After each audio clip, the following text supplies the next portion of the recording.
तुम्हारी पत्नी केवल पत्नी नहीं है जो अपनी पत्नी को हर समय पत्नी पत्नी पत्नी पत्नी चिल्लाता रहता है, कहता है मेरी औरत मेरी औरत मेरी औरत।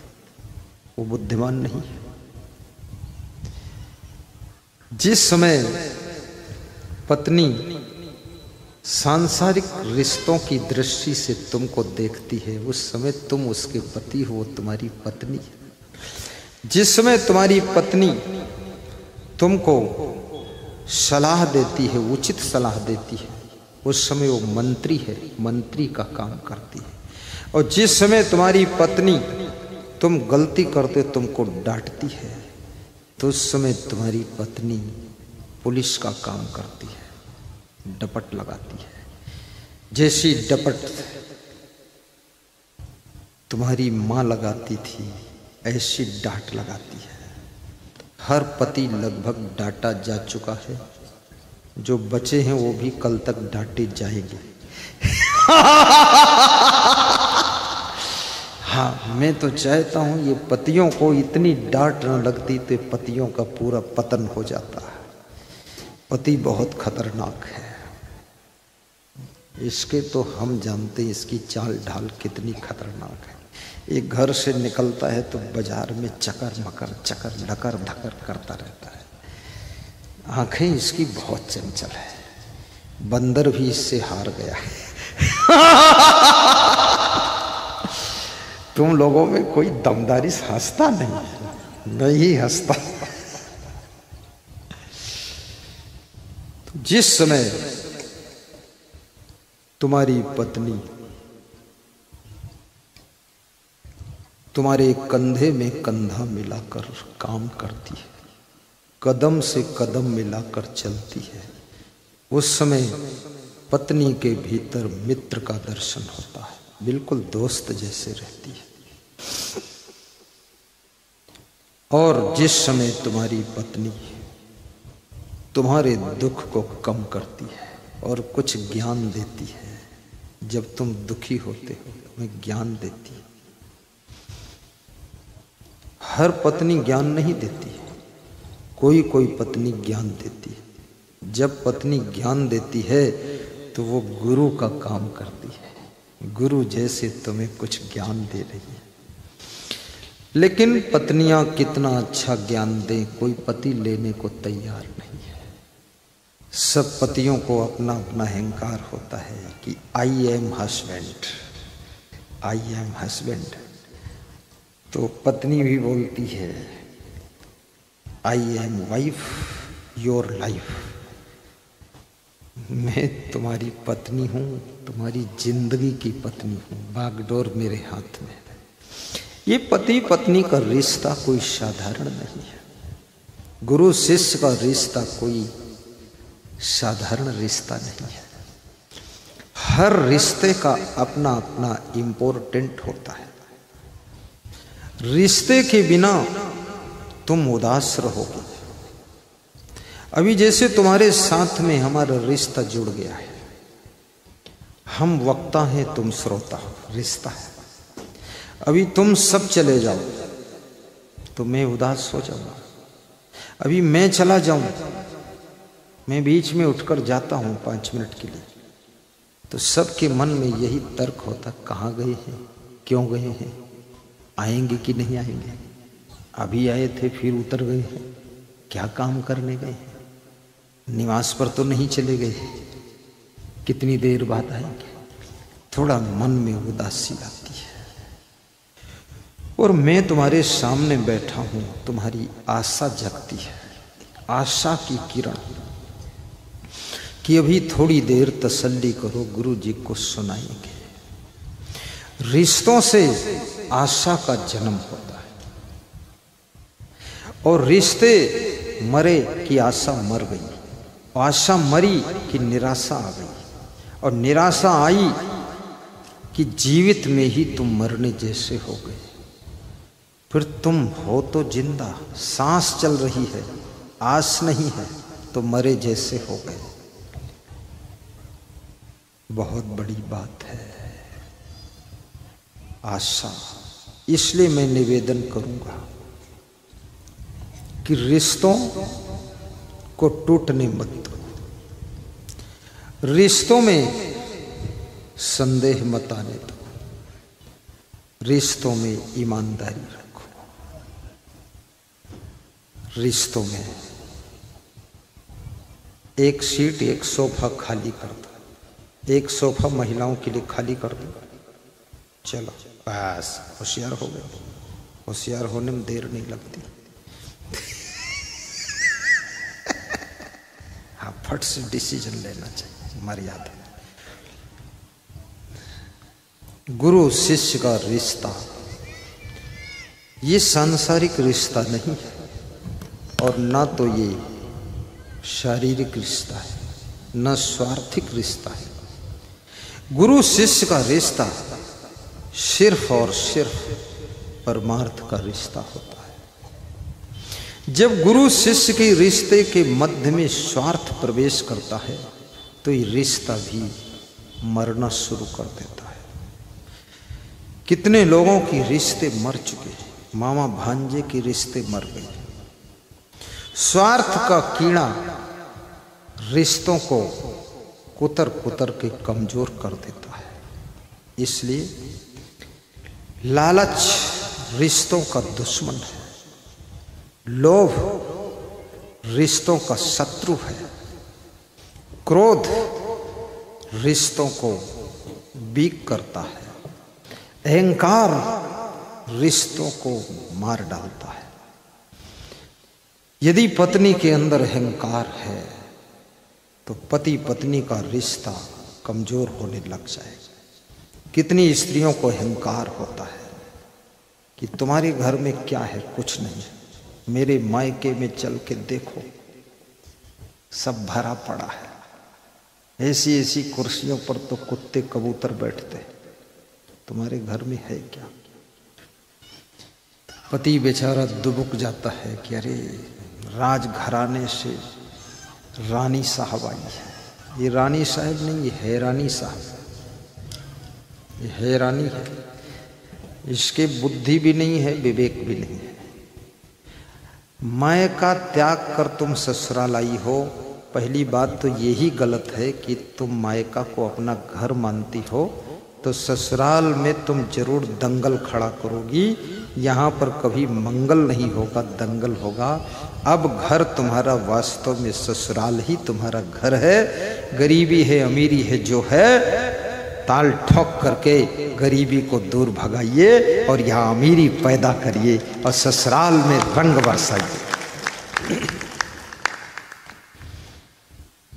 तुम जहां जाओगे तुम्हारा भाग्य तुम्हारे साथ में जाएगा। तुम्हारे कर्म, तुम्हारी बुद्धि, तुम्हारी वाणी, तुम्हारी किस्मत तुम्हारे साथ रहेगी। शिकवा शिकायत गिल्ला करना ये सब फालतू काम है।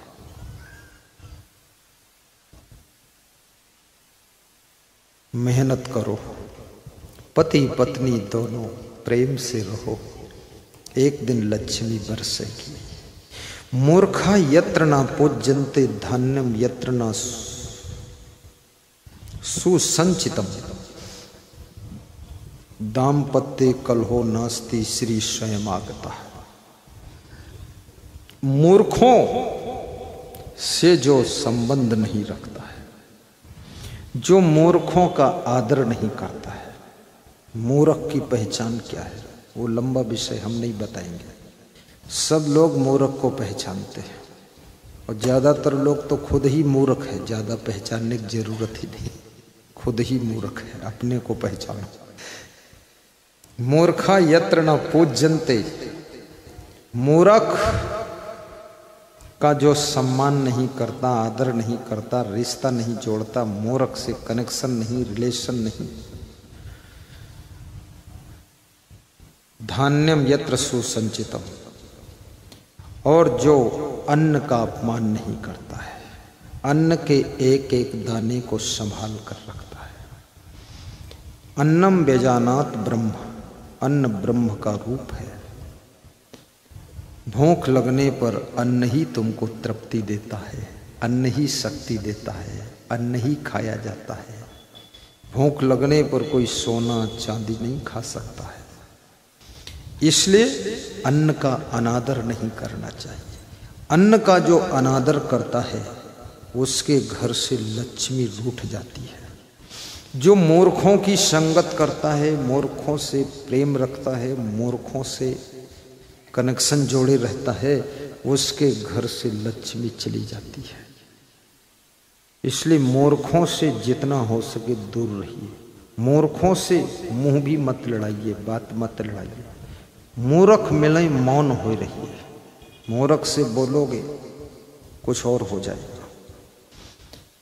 पंडित सो बेलिए हितकारी, मूर्ख सो रहिए झक मारी।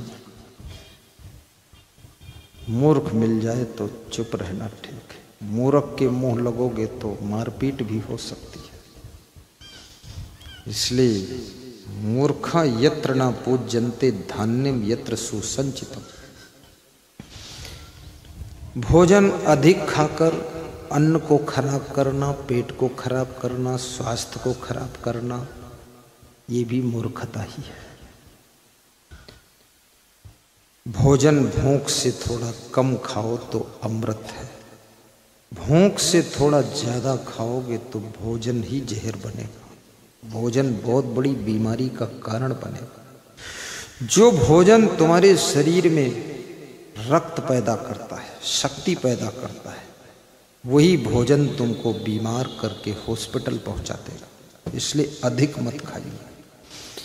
एक रोटी कम खाइए, उसमें की आधी रोटी गाय को खिला दीजिए। गाय को रोटी मत खिलाइए। गाय को आधी रोटी की कीमत का चारा खिलाओ, क्योंकि गाय की आंतों का सिस्टम रोटी खाने के लिए नहीं बना है। जब गाय को दाल भात रोटी खिलाओगे तो उसका डाइजेशन खराब हो जाता है। गाय का जो गोबर है वो पतला होने लगता है और गाय का पेट खराब हो जाता है। इसलिए रोटी उसकी आंत में चिपक जाती है। गाय को घास और भूसा खाने के लिए उसकी आंतें बनी हुई है। ये रोटी गाय के लिए नहीं है, रोटी मनुष्य के लिए। गाय को तो बस आधी रोटी बचाइए। महीने में 15 रोटी बच गई है, और आधी रोटी कम खाइए। एक रोटी कम खाइए, आधी गाय के लिए और आधी गुरु के लिए। दो, गुरु और गाय। कौन? गुरु और गाय। आधी आधी रोटी। एक रोटी की कीमत 2 रुपया है, तो आधी रोटी की कीमत 1 रुपया। तो 30 रोटी की कीमत कितना? 60 रुपया। 2 रुपये की रोटी। उल्टा जोड़ 30 बताओ। गणित भुलाते। हाँ, मैथमेटिक हम भी थोड़ा जानते हैं। ऐसा थोड़े ये सब उल्टे जुड़ी है। देख ले अंत में 1 रोटी न रही।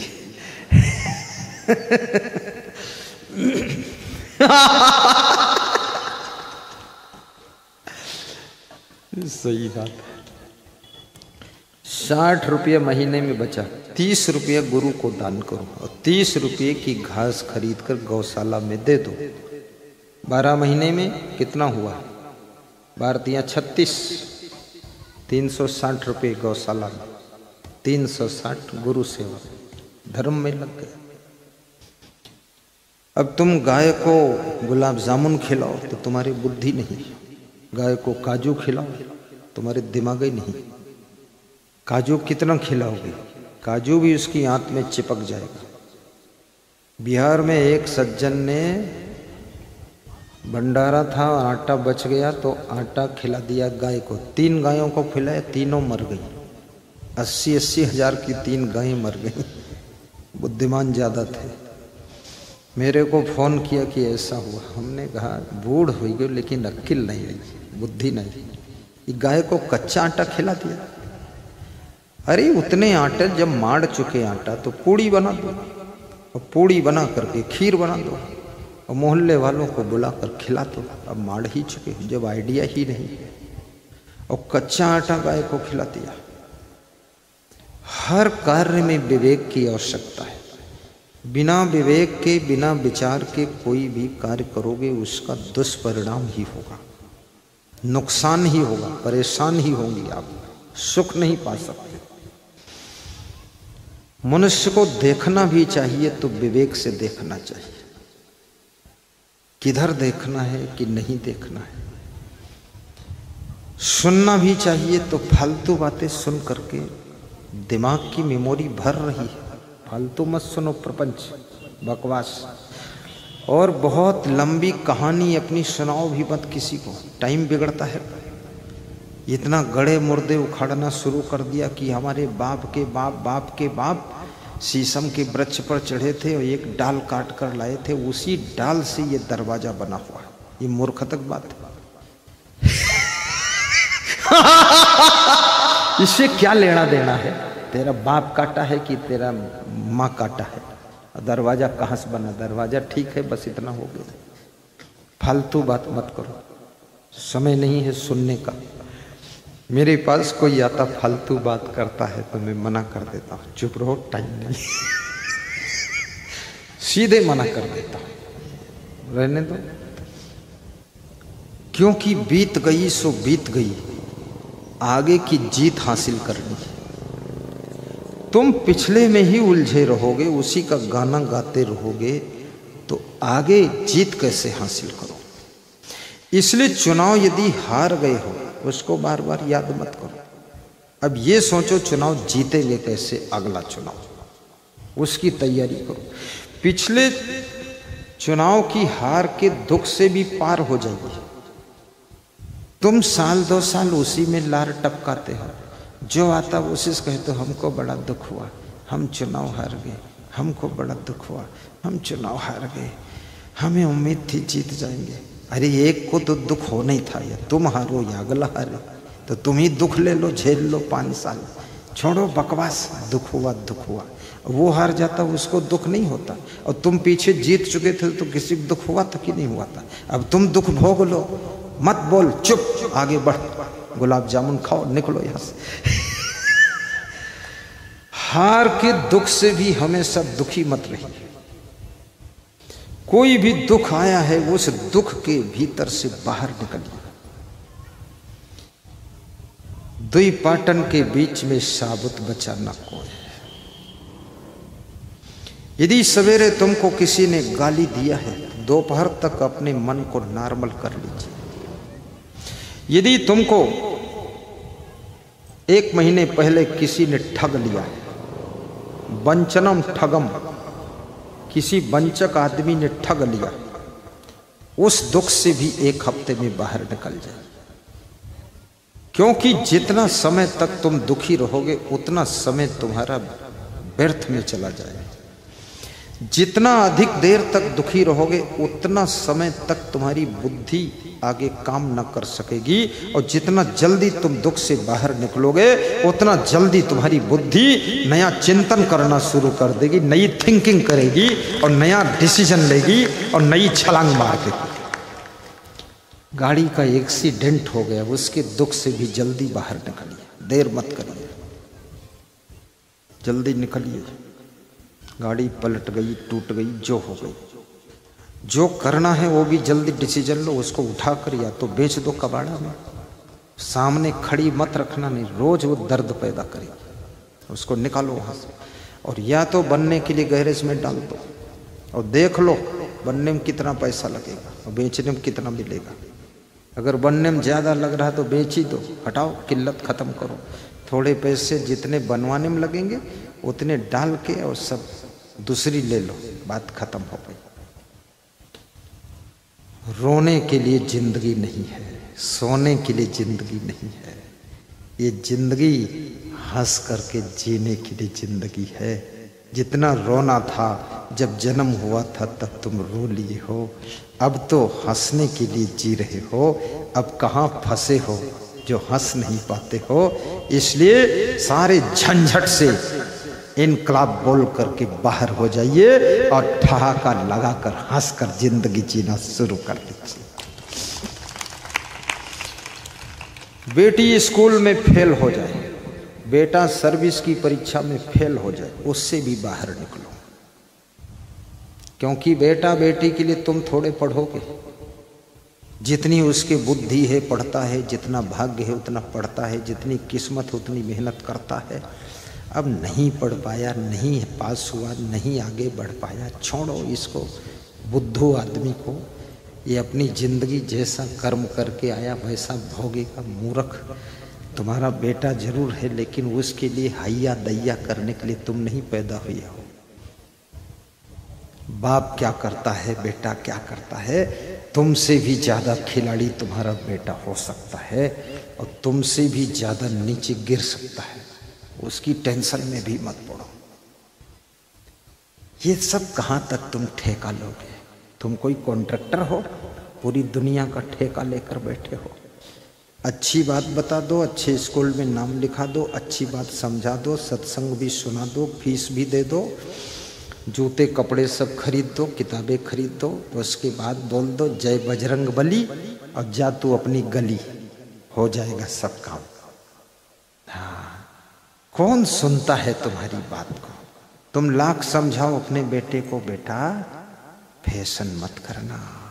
हाँ पापा फैशन नहीं करेंगे।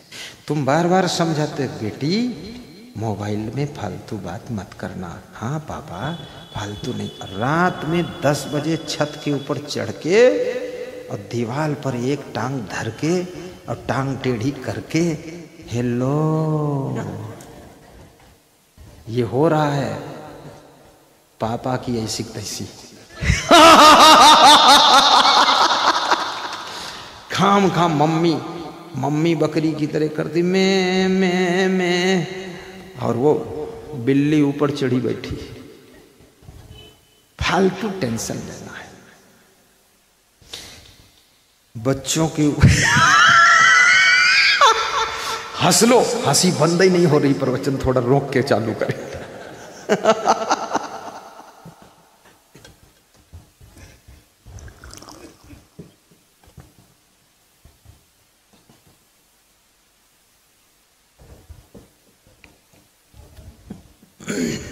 मेरे गुरुजी एक बार मुझको कहानी सुना रहे थे ऐसे, ताधिन्ना भई ताधिन्ना, जान परी भई वाधिन्ना, लबलोस भजई हो जाधिन्ना, ताधिन्ना भई ताधिन्ना, ऐसे ताली बजा के सुना रहे थे। मैं उसको बड़े प्रेम से सुनता। तब तक छोटे गुरु आ गए। वो दोनों गुरु भाई थे, छोटे गुरु हमारे पक्के गुरु। बोले क्या सुना रहे हो? तो हमने कहा ये ताधिन्ना भाई ताधिन्ना और जान परी भाई वादिन्ना, लबलोस भजे हो जादिन्ना और ताधिन्ना भाई ताधिन्ना। तो वो छोटे गुरु जी थे, वो बड़े गुरु से बोले अरे तुम ये किसको सुना रहे हो? ताधिन्ना वाधिन्ना लबलोस भजे हो जादिन्ना और जान परी भाई वादिन्ना और ताधिन्ना। छोड़ो बकवास।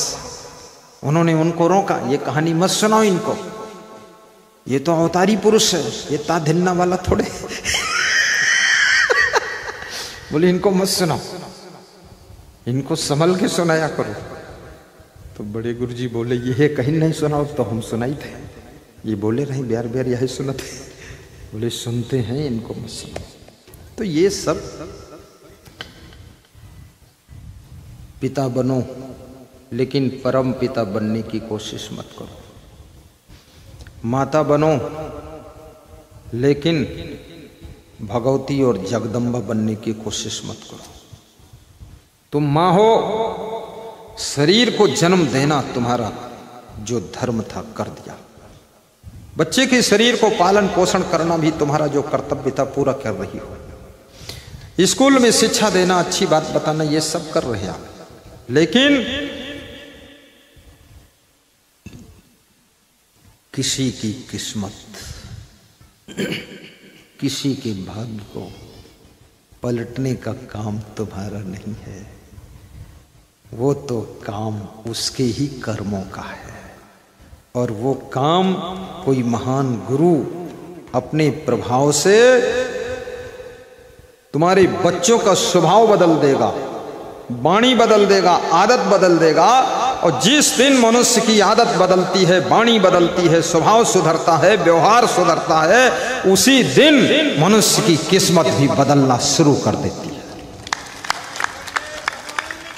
जय जय जय। भाग्य को बदलना चाहते हो, 5 चीजों पर ध्यान दो। बहुत लंबा चौड़ा कोर्स नहीं, केवल 5। नंबर 1, अपना स्वभाव सुधारो। ये चिड़चिड़ा स्वभाव, टिनटिनहा स्वभाव, गुस्सैल स्वभाव, गरम स्वभाव, छोटी छोटी बात में गर्मा गर्म पकौड़ी बन जाना, ये सब आदत छोड़ो, गलत बात। सुंदर स्वभाव बनाइए, आकर्षक स्वभाव, प्रसन्न स्वभाव, हंसमुख स्वभाव, प्रेमी स्वभाव। रास्ता चलते लोगों को अपना बनाने की कला सीखो। तुम अपनों को भी पराया बना चुके हो, तुम्हारा अपना कोई है ही नहीं। एक पुरुष कह रहा था, हमको सबसे ज्यादा जान का खतरा अपनी पत्नी से है। तो हमने कहा, उसके पड़ोस सोते कैसे हो?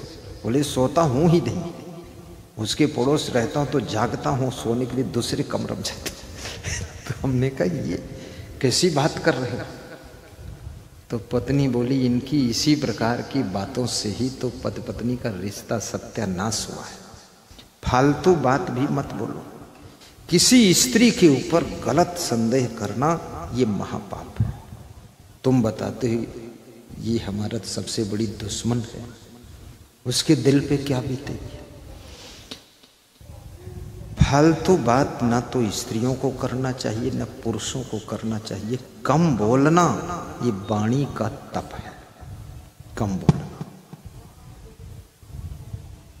अधिक बोलना तो समझ लो तुम्हारी वाणी बिगड़ चुकी है। फालतू हर समय बोलते रहते हो। जो हर समय बोलता रहता है उसकी वाणी ओजहीन हो जाती है। जो बहुत समय शांत रहता है उसकी वाणी ओजस्वी हो जाती है। जितना कम बोलोगे, आपकी वाणी सुनने के लिए परिवार के सदस्य लालायित रहेंगे कि हमारा पति कुछ बोले तो हम सुने, हमारा पुत्र बोले कुछ हम सुने, हमारा देवर बोले तो हम सुने। लेकिन जब तुम अनलिमिटेड बोलते हो तो सबके अंदर इच्छा होती है ये बोलना कब बंद करें, जो थोड़ा आराम मिले। लोग तुम्हारी वाणी सुनते सुनते थक चुके, परेशान हो गए। खाली घर छोड़कर भागे नहीं है, हिम्मत करके उस घर में रह रहे हैं जहां तुम्हारा अंधाधुंध लाउड स्पीकर चल रहा। इसलिए कम बोलने से तुम्हारी वाणी का आदर बढ़ेगा। और संभल कर बोलिए, विवेक से बोलिए, विचार कर बोलिए, तौल कर बोलिए। वाणी बोलने से पहले, कर्म करने से पहले, व्यवहार बर्ताव करने से पहले उसका परिणाम सोचिए, तब बोलिए। बंदूक की फायर करने से पहले ये सोचिए ये कारतूस कहाँ जाएगी, गोली कहाँ जाएगी, किसके लगेगी, कौन मरेगा, क्या होगा। ये सब विचार करके तब खटका दबाइए बंदूक का। जल्दबाजी मत करिए। और बंदूक की गोली से अधिक खतरनाक मनुष्य की बोली होती है। तलवार की धार भी सह लेता है आदमी, गोली की बौछार भी सह लेता है आदमी, पर सबसे ज्यादा घाव करती है यह, बोली की मार नहीं सह पाता है आदमी, बोली की मार नहीं सह पाता है आदमी। और जो बोली की मार सह ले उसे इंसान नहीं कहते हैं, उसे भगवान कहते हैं। तुम कितना कठोर बोल दो, कितना अपमानित कर दो, लेकिन फिर भी जो सह ले और मुस्कुरा दे उसके अंदर भगवत तत्व विशेष होता है। वो इंसानियत से ऊपर उठकर भगवान का रूप होता है, जिसमें सहनशीलता होती है। गा दो चौपाई। मन सोहरौना नहीं बनावे, सहनशील बनिया पे रहावे। कभी आपका पति कुछ बोल भी दे, सह लेना। ऐसा नहीं एक बार कुछ बोल दिया तो गठरी लेकर मायके पहुंच गई, और दोबारा बोल दिया तो कोर्ट पहुंच गई, और तीसरी बार बोल दिया तो कुल्हाड़ी लेकर आई है कि फाड़ दूंगी, पति की दुर्गति कर दूंगी, हस्बैंड को बैंड बाजा बना दूंगी।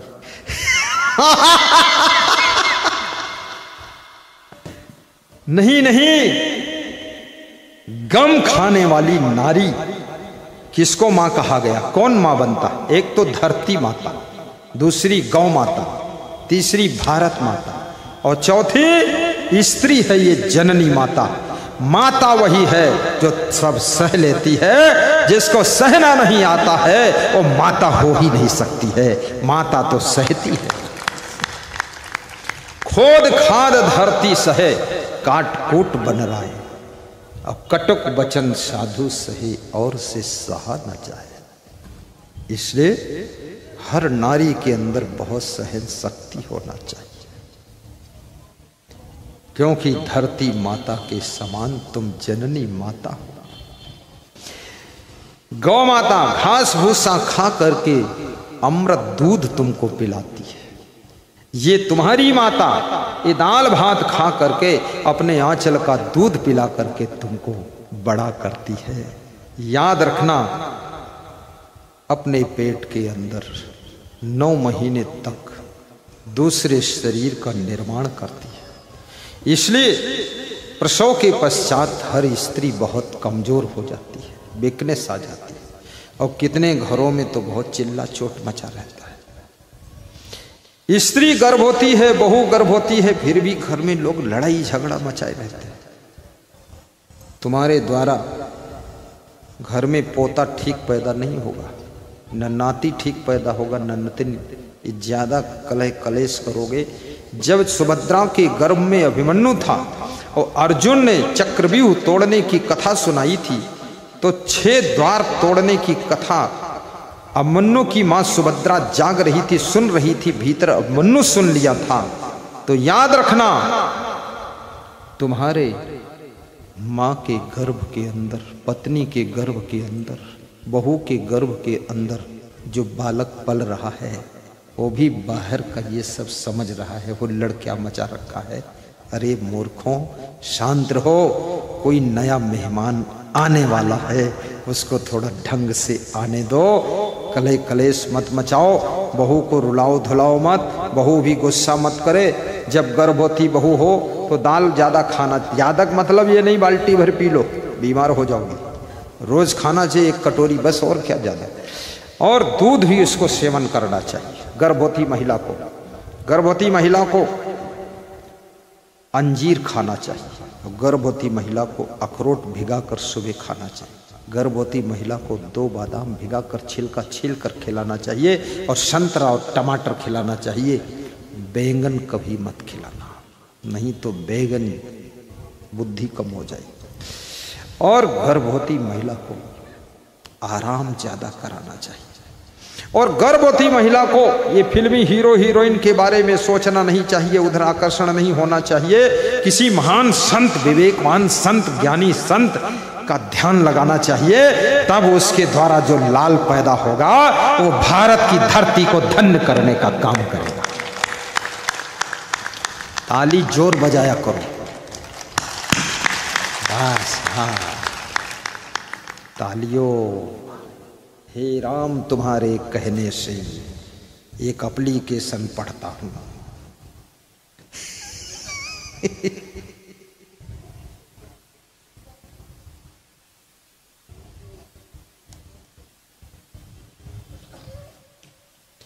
साहिब बंदगी क्या गा रहा था? एक चीज कुछ गा रहा था मैं। तुम्ही मेरे माता पिता भी तुम्ही हो, तुम्ही मेरे बंधु सखा भी तुम्ही हो। गाइए, दोहराइए। तुम्ही मेरे माता पिता भी तुम्ही हो, चरण छू लो। तुम्ही मेरे बंधु, अरे माता जी टाइम, सखा भी तुम्ही हो। तुम्हें छोड़ने को दिल चाहता नहीं है, तुम्हें छोड़ने को दिल चाहता नहीं है। जरा देर ठहरो गुरुवर, तमन्ना यही है। जरा देर ठहरो स्वामी, तमन्ना यही है। अभी हमने जी भर के सेवा न की है। साहिब बंदगी, साहिब बंदगी। जय सिया राम, जय सिया राम, जय श्री कृष्ण, जय श्री कृष्ण, जय बलदाऊ भगवान, जय बलदाऊ भगवान। कोई जय बोलना नहीं चाहता है, इसीलिए बलदाऊ भगवान भी मंदिर में उदास बैठे थे कि बलदेवगढ़ है लेकिन इमा कोई जयकारा थोड़ा भगवान की जय बोल लेने, मधुर मधुर जय बोलो, बलदाऊ भगवान की। बस इससे तेज मत बोलना। साहिब नहीं, हम तो आधा टाइम तो हंसी में पास कर देता, हंस देता। हंसता क्यों हूं उसका कारण है, इसलिए हंसता हूं। हंसने से बुद्धि बढ़ती है, और तुमको इसलिए हंसाता हूं कि तुम्हारी भी बुद्धि बढ़ जाए। तो तुम सोचते हो क्या हमारी बुद्धि कम है? कम नहीं, पूरी खत्म है। पूरा खोपड़ी बची है, बाकी सब दिमाग खोखला, सब माया मोह में। मोह सकल व्याधि निकर मूला, जेहि ते पुण्य उपजे बहुसूला। मोह सकल व्याधि निकर मूला, जेहि ते पुण्य उपजे बहुसूला। माया मोह कठिन है फंदा, करे विवेक सोई जन बंदा। माया मोह कठिन है फंदा, करे विवेक सोई जन बंदा। माया मोह सकल संसारा, इहै विचार न काहू विचार। माया मोह कठिन संसारा, इहै विचार न काहू विचारा। माया की अंधी दौड़ में दौड़ता हुआ दुखी प्राणी मनुष्य है। कबीर जब हम पैदा हुए, कबीर जब हम पैदा हुए, जग हंसे हम रोए, ऐसी करनी कर चलो। हम हंसे जग रोए, हम हंसे जग रोए। सबका जन्म रो रो कर हुआ है। कबीर साहब कहते हैं, अब कुछ ऐसी केमिया खोजिए, ऐसी केमिस्ट्री, ऐसा कुछ तरीका ढूंढो। जन्म के समय बहुत रोए थे तुम, अब हंसते हंसते जिंदगी बीतने लग जाए। अब मुस्कुरा कर जिंदगी बीते। खुद खुश रहो, परिवार को भी खुश रखो। और एक बात याद रखना, जो व्यक्ति दूसरों को खुश रखता है, जिसकी वजह से दूसरे लोग खुश होते हैं, वो व्यक्ति खुद भी खुश रह सकता है। जिसकी वजह से बहुत लोग परेशान हैं, दुखी हैं, हैरान हो गए, वो कभी खुश नहीं रह सकता। जो पुत्र और पुत्री अपने माता पिता को खुश रख सकता है, वो पुत्र पुत्री भी खुश रहेगा। और जो माँ बाप अपने बेटा और बेटी को प्रसन्न रखेंगे, देखिए दोनों तरफ से, एक तरफ से नहीं, ऐसे कार्य करे पिताजी, दारू मत पिए। नाम तो पिता है पर दारू पीता है, तो ये कैसा पिता है? पिता बनो पर शराब नहीं पीता होना चाहिए। कुछ नहीं, चाय की भी आदत फालतू ही है, कोई फायदा नहीं। कितने लोगों ने तो तंबाकू की आदत बनाई है। अभी सबका मुंह खोलवाऊं तो 90% मुंह में तंबाकू मिलेगी। मैं सोचता था ये दुखी है इसलिए हंसते नहीं, लेकिन तंबाकू भरी है इसलिए नहीं हंसते। हाँ, लेडीज हंस देती है पर जेंट हंसता नहीं, क्योंकि जेंट के मुख में प्रेजेंट है तंबाकू। एक डॉक्टर, MBBS डॉक्टर मेरे पास आता था दर्शन करने। मैं तो हंसने वाली कथा सुनाता था। तो एक बार उत्तर प्रदेश में बहुत जोर सबको हंसी आ गई, लोटपोट हो गए। अब मैं तो ऐसे रहता हूँ लोटपोट ही। तो वो डॉक्टर जो है रुमाल उठाकर मुंह में लगाकर और उसी सब रुमाल हम थूक दिया, सब पान तमाकू। हमने, डॉक्टर रुमाल से क्यों हंसते? बोले सब तुम्हारे ऊपर ही आ जाएगा, फिर पिचकारी छूटेगी। हाँ, ये पान तमाकू भी नहीं खाना, बीड़ी भी नहीं पीना, सिगरेट नहीं पीना, क्रोध की भी आदत छोड़ो, गुस्सा करने की आदत। तुम्हारी गुस्सा से क्या विकास हुआ ये बताइए? गुस्सा से क्या 5 मंजिल का मकान बना? गुस्सा करते हो 20 लाख की कार लाए हो? जितना करोगे गुस्सा उतना सब हो जाएगा भूसा और लगेंगे 2-4 घूसा। इसलिए छोड़ दो गुस्सा, नहीं बन जाओगे मूसा। ये क्रोध, जहां क्रोध रहता है वहां लक्ष्मी नहीं रह सकती। दूसरों के हिस्से में ही केवल गम खाना नहीं है, आपको भी गम खाना चाहिए, सबको गम खाना चाहिए। इस धरती पर भगवान राम ने भी परशुराम की गम खाया था, केवट की गम खाया था, रावण की भी गम खाया था। गम खाने वाला भगवान होता है, महान होता है, इसलिए गम खाना शुरू करो। क्यों नहीं गम खाओगे तुम? जय नारायण कुशवाहा, तुम खड़े होकर जय बोला करो, बोलो जय जय।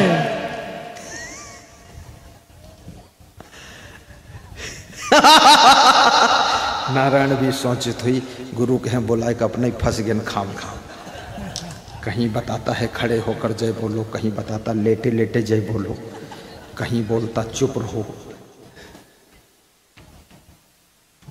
बड़ा अच्छा परिवार मिला मुझे, बड़ी सुख शांति। हम सेवक परिवार समेता, नाथ न सकुचो आयसु देता। हम सेवक परिवार समेता, नाथ न सकुचो आयसु देता। नगर पालिका अध्यक्ष है, नगर पालिका अध्यक्ष, बहुत बढ़िया, हंसती खूब है ये भी। मिश्रा जी को खुश रखती है। हाँ, हंसने वाली पत्नी मिल जाए तो पति की उम्र बढ़ जाती है, सही बात है। नगर पालिका अध्यक्ष आपने अच्छा चुना है। कल भी आई थी, आज भी आई है, कल भी आओगी। हाँ बस ठीक। क्या नाम है उसका? शालिनी, बस ठीक है। शालिनी है तो साल भर आती रहेगी। सज्जन स्वभाव है। उनके पति भी जहाँ रहते वहाँ फिक्र करते। कल उनके पति ने शोभा यात्रा में काफी संचालन नेतृत्व किया था, मैं प्रभावित हुआ। दीपक मिश्रा, जहाँ रहो वहाँ कुछ अपनी कला दिखाओ, कुछ अपनी बुद्धि दिखाओ। तुम जहाँ जाते हो माटी के धंधा तना बैठे हो। मेरे को तो कहीं भेद तो फट से सब कर देता। हाँ, काम करना चाहिए। संतों में जाओ, संतों में जुट जाओ, मेहनत करो, सेवा करो, सब सेवा है। भक्ति में तब रस आता है जब संपूर्ण परिवार भक्ति में डूब जाता है। पति भी परम भक्त है, पत्नी भी अनन्य भक्त है, पुत्र पुत्री संतान भतीजा भाई माँ पिता सब भक्ति में डूबे हुए हैं। उस भक्ति के सुख का वर्णन तुलसी की कलम भी नहीं कर सकती। परिवार पूरा भक्ति में डूब जाए और भक्ति ही मुक्ति की चाबी है। भक्ति के बिना शांति कहाँ। गुरु भक्ति भी करो, राष्ट्र भक्ति भी करो, देश भक्त भी बनो, गौ भक्ति भी करो, गाय के लिए भी कुछ सोचो, और मातृ भक्ति, पितृ भक्ति, ग्राम भक्ति, प्रदेश भक्ति, अपने कुटुंब की भी भक्ति करो। भक्ति का विशाल रूप है। जिस समय तुम देश की भक्ति करते हो, देश के रक्षक बन जाते हो। जिस समय तुम देश की भक्ति से दूर हो जाते हो तो देश के भक्षक बनते हो, देश के गद्दार बनते हो। देशभक्त देश के लिए वफादार होता है और देश से जिसको प्रेम नहीं वो देश के लिए गद्दार होता है। इसलिए याद रखना, राजनीति, अर्थनीति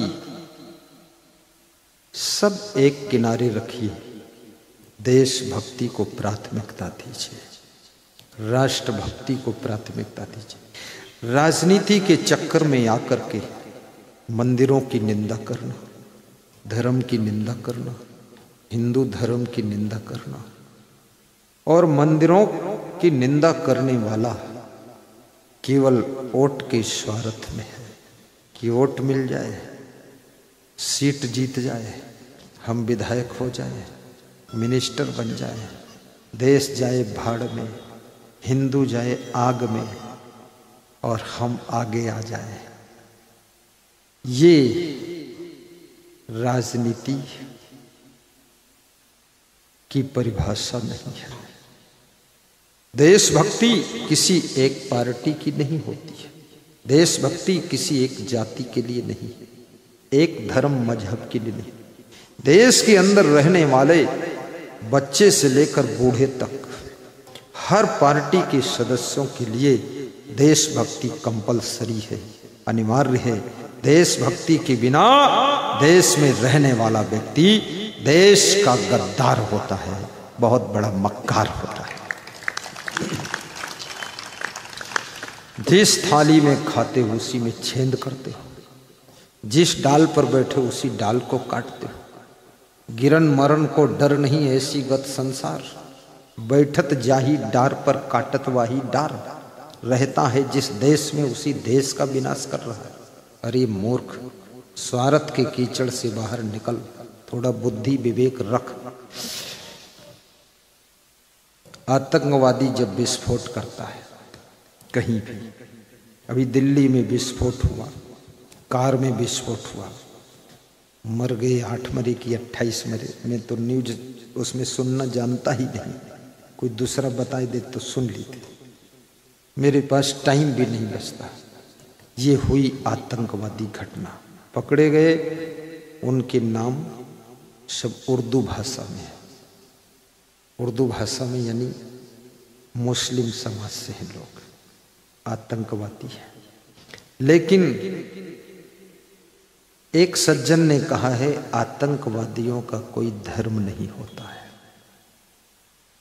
लेकिन मैं कहता हूं यदि आतंकवादी का धर्म नहीं होता है तो वो आतंकवादी भी नहीं हो सकता है। वो अपने धर्म को बढ़ाने के लिए दूसरे के धर्म का नाश करने के लिए आतंकवादी बना है। अगर सच में उसका कोई धर्म नहीं है तो आतंकवाद वो फैलाएगा ही नहीं, वो कट्टर धर्म का है, इसलिए आतंकवाद फैलाता है। लेकिन वो नेताजी सोचते हैं कोई जो हम बोल रहे हैं सब मान लेंगे। मैं बिल्कुल नहीं मानूंगा, तुम्हारे साथ बाप बोले तो भी नहीं मानूंगा और सबकी बात काट दूंगा। गलत बात है। धर्म क्यों नहीं हो? धर्म नहीं है तो नाम क्यों रखा उर्दू में? धर्म नहीं है तो विस्फोट क्यों किया, जरूरत ही नहीं। अपने धर्म को बढ़ाने के लिए, दूसरे धर्म को नष्ट करने के लिए ही आतंकवाद पैदा होता है। तुम्हारे देश पर खतरा है। आज मेरे पास प्रश्न एक आचार्य जी ने पूछा है। वेद पुराण रामायण गीता व्यास जी तुलसीदास जी वाल्मीकि जी द्वारा लिखित असली प्रति धार्मिक ग्रंथ भारत से विदेशी लोग विदेश ले गए थे, और जब हमारे ग्रंथों का हनन हो रहा था उस वक्त हमारे साधु संत कहाँ थे? आचार्य जी क्या वर्तमान में इन्हें पुनः भारत में वापस लाने के लिए कदम नहीं उठाया राष्ट्र के साधु संतों ने? आचार्य जी, हम अपना भारत राष्ट्र अखंड राष्ट्र चाहते हैं, क्या ये वर्तमान या भविष्य में हो नहीं सकता है और कैसे? मुझे आचार्य नाम रखा है, मैं आचार्य हो गया। मैं तो आचार्य हूं, पर आज जान पाया कि आचार्य बन गया हूं। आचार्य उसे कहते हैं जिसकी वाणी से, जिसके दर्शन से और जिसके सानिध्य से और जिसके प्रेम से लोगों का आचरण शुद्ध होने लग जाए, वही आचार्य होता है। आचार्य, आर्य माने होता श्रेष्ठ, जो आचरण को श्रेष्ठता प्रदान करे उसको आचार्य कहते हैं। इसलिए गुरु आचार्य। तो मुझे आचार्य लिखा। मैं सोचता था कोई आचार्य ने प्रश्न पूछा, मैं ही आचार्य बना। मेरे से पूछा, बहुत बढ़िया पूछा उसने। साहिब बंदगी बोलो, साहिब बंदगी। भारत अखंड भारत, अखंड भारत, अखंड भारत, अखंड भारत कहते कहते भारत के 15 खंड हो चुके, 15 टुकड़े हो चुके। माला जपते रहो, जपते रहो बस कि अखंड भारत। ऐसे अखंड अखंड भारत नहीं होगा। और ये साधु संत समाज को समझा सकते हैं। साधु संतों ने कितनी मेहनत किया, तब भी राम मंदिर नहीं बना, राम के मंदिर का ताला नहीं खुला। लेकिन कहां से खुला? शासन से खुला। याद रखना, भक्ति के साथ साथ में शक्ति भी होनी चाहिए, सत्ता भी होनी चाहिए, तभी ये अखंड भारत बनेगा। और साधु संत ज्यादा अगर शोरगुल मचाएंगे तो जैसे साधु संतों पर दिल्ली में एक बार गोली चली थी, लाखों संत मरा था। कोई आंदोलन किया था, गौ सेवा का कुछ किया था, गोली भी चल सकती है। इसीलिए साधु संत को संस्कार देना चाहिए, जागृत करना चाहिए, सभ्यता से, मर्यादा से, लिमिट में, ज्यादा हुल्लड़ नहीं मचाना चाहिए। और जब तक तुम्हारी सत्ता नहीं होगी तब तक ये कुछ भी नहीं हो सकता। दूसरी बात, ये जो हिंदुओं में सबसे बड़ी कमी है कि हम दो हमारे दो। हम तो कहते हैं हम दो हमारे जीरो कर दो, हम दो हमारे दो। ये कहां से सीखा? यूरिया की बोरी किसने लिखाया है? हम दो हमारे दो केवल तुम्हारे लिए ही है।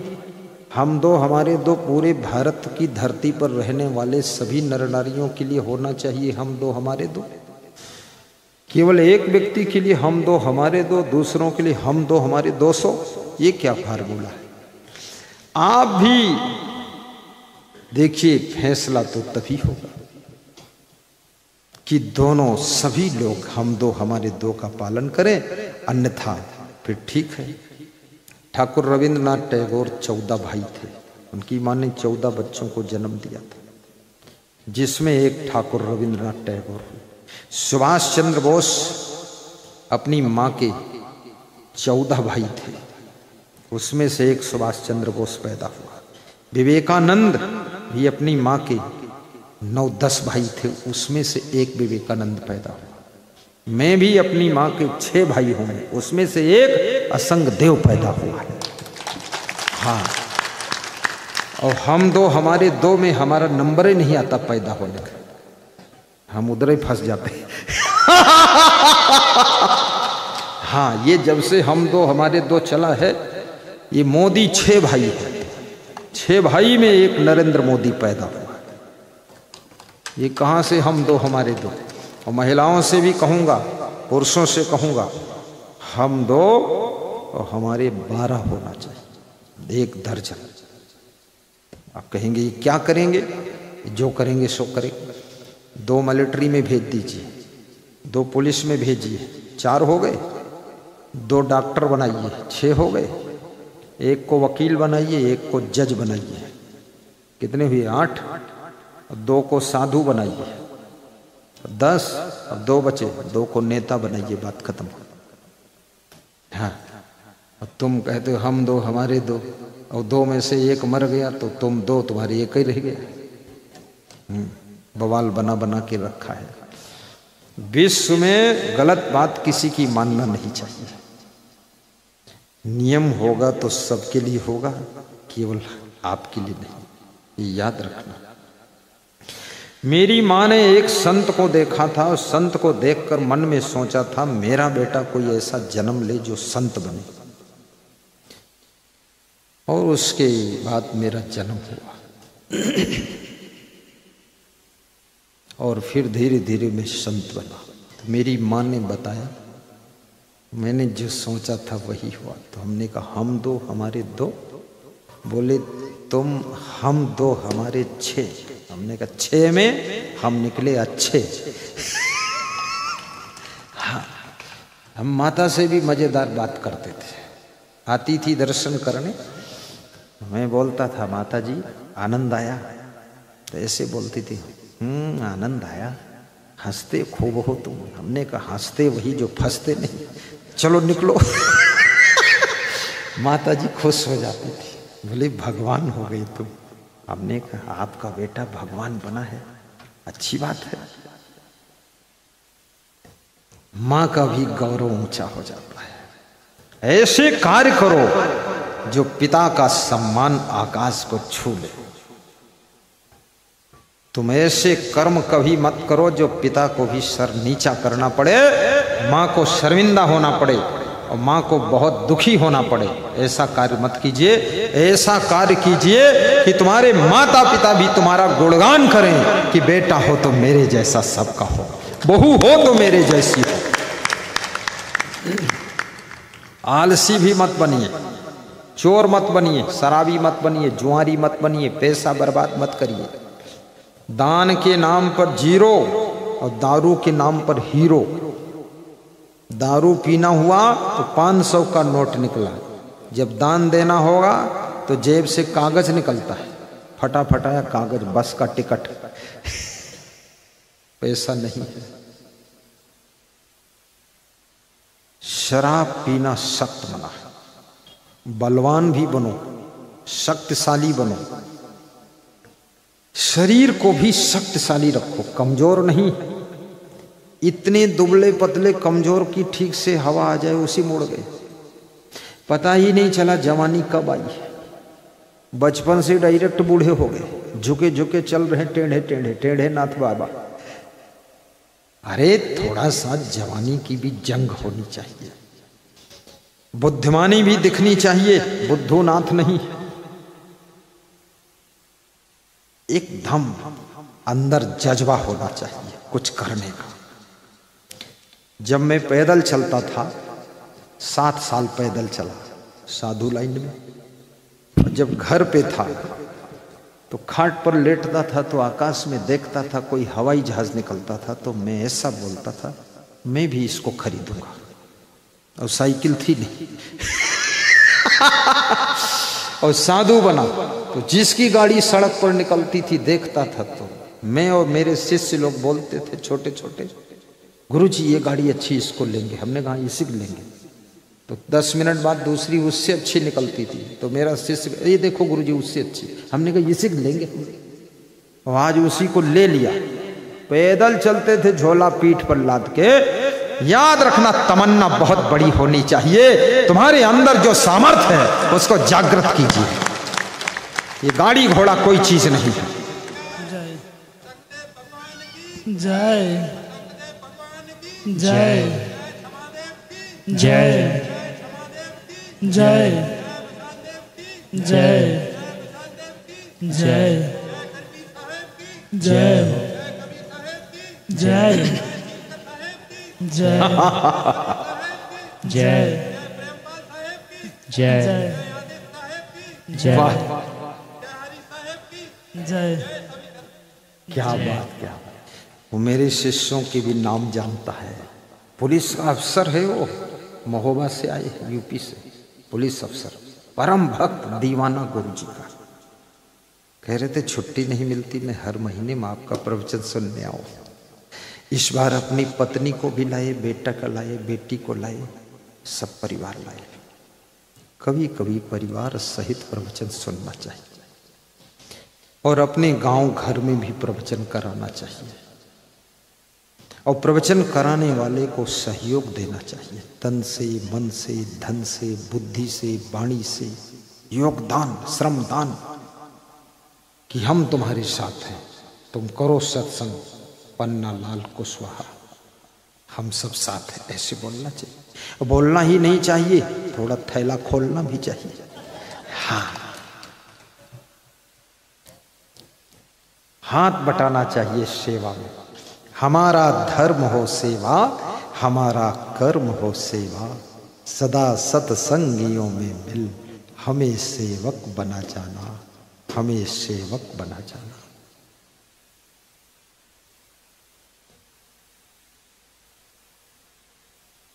सुबह सुबह थोड़ा इष्ट का ध्यान कीजिए।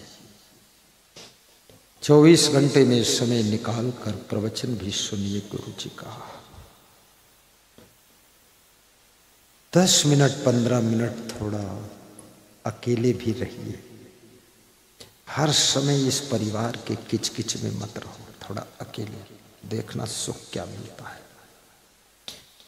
10 दिन के लिए चाय छोड़कर देखिए क्या बदलाव आता है। 15 दिन के लिए दूध छोड़ दीजिए। किसी चीज के तुम गुलाम मत बनो, हर चीज के ऊपर तुम्हारा शासन होना चाहिए, चाय के गुलाम नहीं बनना है। 1 महीने के लिए शराब छोड़कर देखो कितना सुख मिलेगा, फिर तो पीने